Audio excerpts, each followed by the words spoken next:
karmic balance, free will, divine interventions in the form of free will, example, yes. ये एक question I think Facebook group पे किसी ने पूछा था या किसी ने मेरे से ईमेल पे या व्हाट्सएप पे, आई डोंट रिमेम्बर, कि प्लैनेट्स का हमारी लाइफ में जो इम्पैक्ट है, जन्म कुंडली के ऊपर हम उसको निर्धारित करके चलते हैं, और फिर भी कई बार हम देखते हैं कि उस स्पेसिफिक लाइफ एरिया में as specified in the birth chart चीजें कुछ अलग तरीके से उभर के आती हैं। उसका कारण यह है कि बर्थ चार्ट जो हमारा है, that gives the indication of the planetary position at the time of birth, and that has some signification that we try to interpret with the help of all the principles that we have.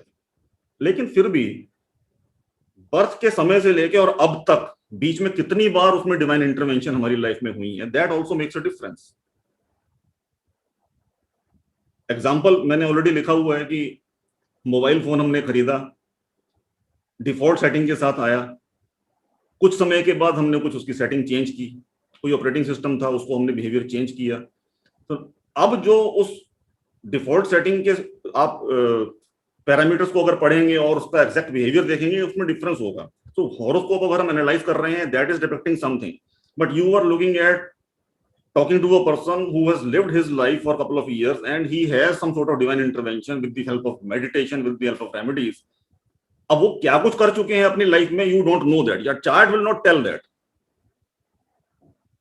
तो I think question ये शायद वहां से, I am not able to recollect, शायद वहां से आया था कि 100% चीजें एज पर हॉरोस्कोप क्यों नहीं होती हैं। 100% नहीं हो सकती हैं, just give an indication.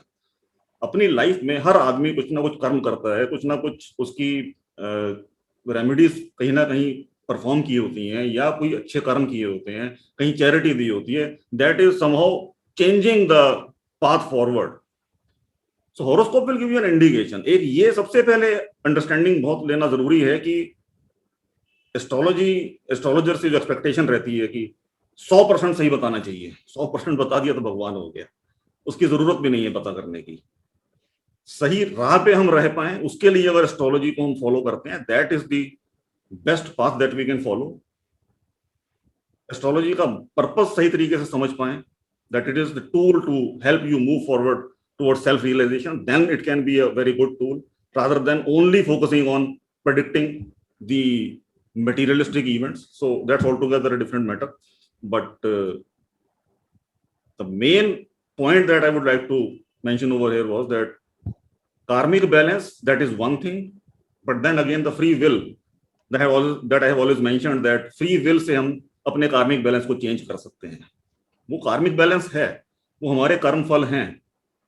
Every action has an reaction that we talk about. तो आज भी जो हम एक्शन कर रहे हैं, इसका अगले मिनट भी रिएक्शन आ सकता है, 1 घंटे बाद भी आ सकता है इसका प्रतिफल, 2 घंटे बाद, 2 महीने बाद, 2 साल बाद, 2 जन्म बाद भी आ सकता है। So that is what it is all about. So it is all depends on us, that how we implement, how we use our free will.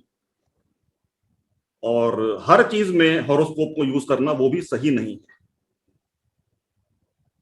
Example मैं आपको देता हूं कि आप हम सब लोग गाड़ी चलाते हैं, नेविगेशन सिस्टम यूज करते हैं।